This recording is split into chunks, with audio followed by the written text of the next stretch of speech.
What is a nation? Is it a piece of land drawn by lines on a map? A flag that waves high in the wind?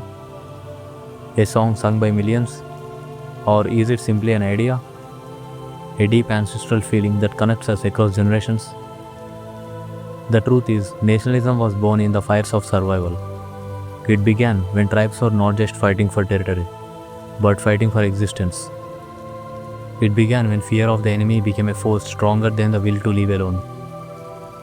Today, we salute the flags, but do we understand what they represent? Is it pride or something deeper? Let us journey back through the ages to understand how this idea, nationalism, became a force stronger than blood and soil.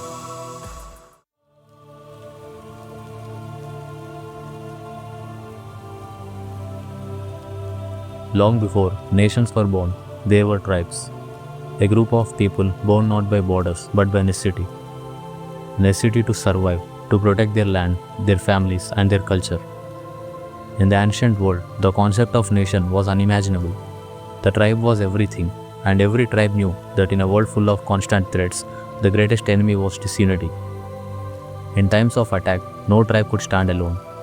The weak were devoured by the strong, the isolated were conquered, and so the need arose to unite, to plant a deep belief, a nationalism, that all members of the tribe were one, not just by blood, but by purpose, by shared survival. The idea was simple: we are stronger together. The enemy is out there, and we are in here. Nationalism then was born of defense. It was not a lofty idea or philosophy, it was pragmatism, a survival strategy, an ancient call to arms.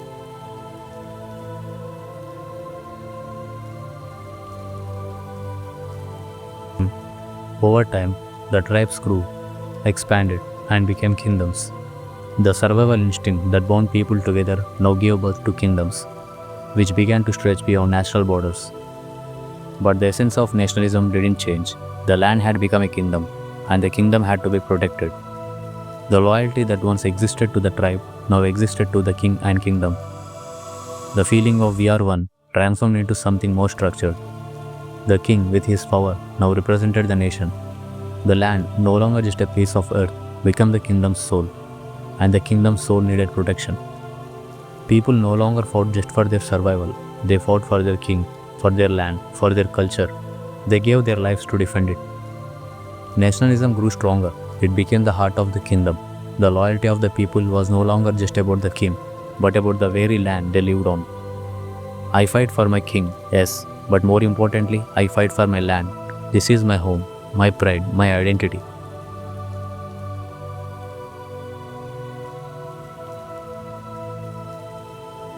And then came the great shift. The world began to change again. Kingdoms were replaced by nations, and the idea of nationalism was not just about protecting the land, but claiming it as the people's own. It was no longer about the king alone, but about the collective identity of all those who called it home. Nationalism transformed into something more profound. It became the voice of the people. The nation was no longer the kingdom of one, but the land of many, united by culture, by language, by history, by blood. The idea that this is our land became stronger, so much so that people were ready to die for it.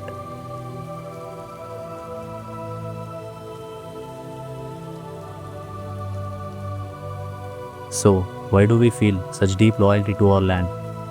Why do we feel the need to defend it, to honor it? Nationalism has a simple yet powerful logic. It binds the people not just to the soil beneath their feet, but to each other.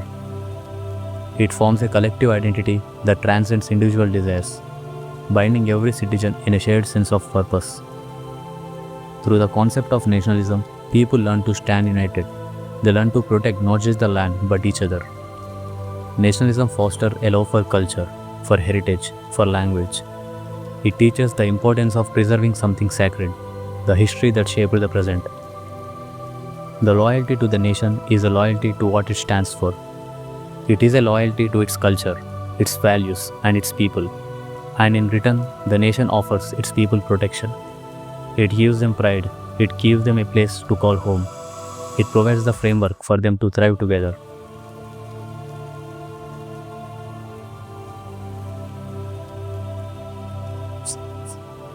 Is nationalism necessary? Yes, it gives strength to the land. It provides unity in the face of chaos. It helps people defend what is theirs, their culture, their heritage, their values. Without it, a nation is just a group of scattered people. With it, a nation becomes a family, fighting together, building together, growing together. Loyalty to the nation is not blind obedience. It is love for the land that gave you life, love for the culture that shaped your mind, and a desire to protect it from forces that seek to destroy it. A true patriot is not one who follows orders without questions. A true patriot is one who stands ready to defend the values that make their nation worth defending.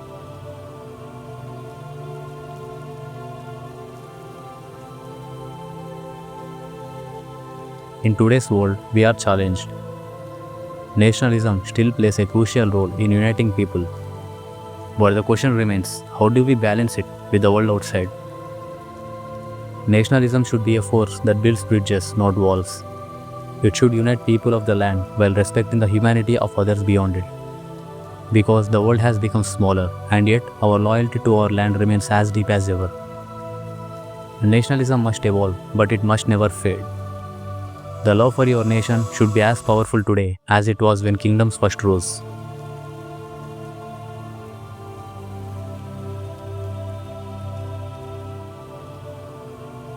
The nation is not just a flag or a map.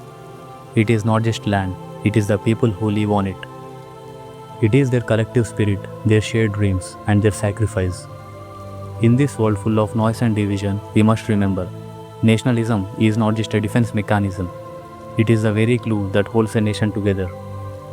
To defend the nation is not to fight against others, but to fight for what you love, for your culture, your heritage, your future. When you stand proud for your nation, remember this. It is not the borders that define it, but the hearts of the people who call it home. So rise up, not as a servant to the nation, but as its protector, its builder, its visionary. For the greatest nation is not one built on force, but one built on strength of unity, loyalty, and love. And remember, true nationalism is not loyalty to the land alone, but loyalty to the people who make the land worthy of protection.